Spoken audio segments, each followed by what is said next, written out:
င်္ဂလာပါကျွန်တော်ဒီနေ့ country လက်ခတ်တီးနီးပြောပြမှာဖြစ်ပါတယ်ကျွန်တော်အရှိမ country လက်ခတ်တီးနီးတစ်ခါတင်ပေးဘူးပါတယ်အခုကတော့နောက်တစ်မျိုးတီးနီးပါဒီလက်ခတ်တာရလို့ရှိရင်တချင်းတွေအများကြီးတီးလို့ရပါပြီဒါဆိုကျွန်တော်အသေးစိတ်ရှင်းပြပါမယ်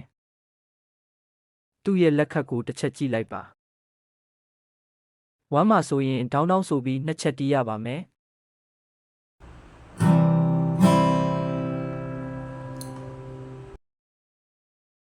country လက်ခတ်တီးမယ်ဆိုလို့ရှိရင်အပေါ်အောက်ခွဲပြီးတီးပေးမှ country လက်ခတ်တန်ကပေါ်လွင်မှာဖြစ်ပါတယ်ပထမဆုံးတောင်းကအပေါ်ပိုင်းကိုဦးစားပေးပြီးတီးရပါမယ်ဒုတိယတောင်းကအောက်ပိုင်းကိုဦးစားပေးပြီးတီးရပါမယ်ဒါဆိုတပိစာရပါပြီကျွန်တော်အပေါ်အောက်မခွဲဘဲနဲ့တီးပြပါမယ်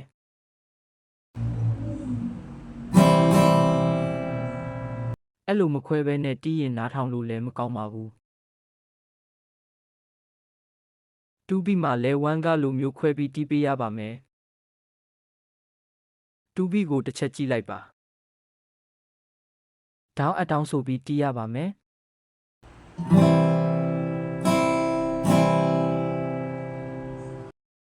ပထမဆုံးတောင်းကအပေါ်ပိုင်းကိုဦးစားပေးပြီးတီးရပါမယ်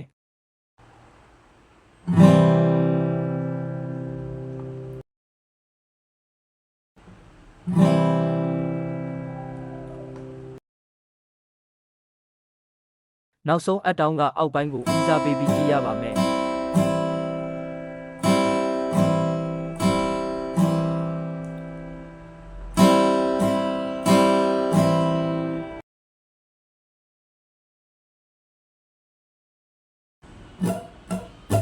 ဒါဆိုတောင်းအတောင်းဆိုပြီးနောက်တစ်ပိစာရပါပြီ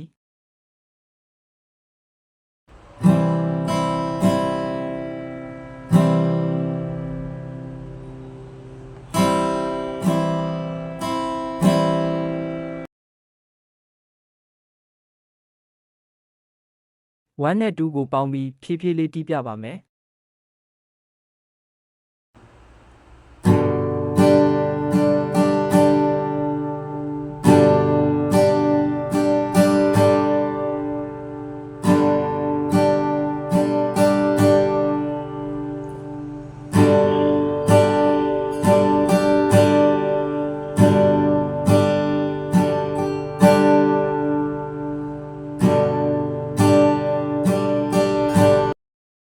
3B ကိုတစ်ချက်ကြည့်လိုက်ပါ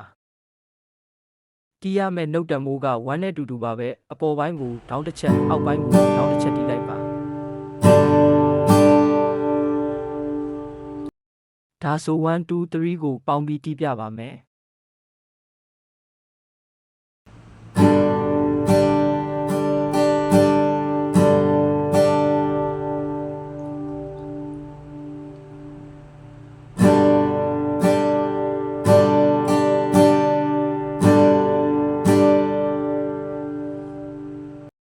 နောက်ဆုံးဖိုးပြီးကလည်း2နဲ့တူတူပါပဲဒေါင်းအတောင်းဆိုပြီးတီးပေးရပါမယ်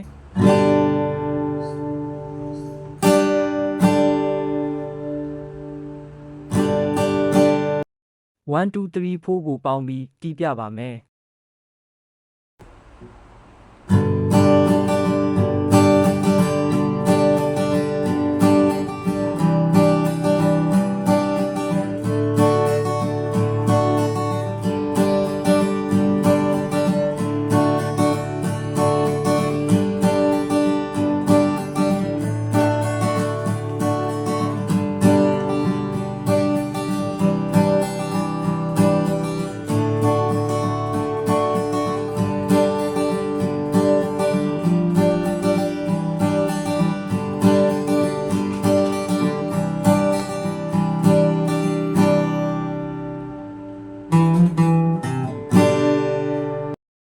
အားလုံးပဲနားလည်မယ်လို့ထင်ပါတယ်ကျွန်တော် channel ကို follow လေးလုပ်ပြီးအားပေးလို့ရပါတယ်ဗျအားလုံးကိုကျေးဇူးတင်ပါတယ်နောက်ဗီဒီယိုမှာပြန်ဆောင်ကြမယ်ခင်ဗျ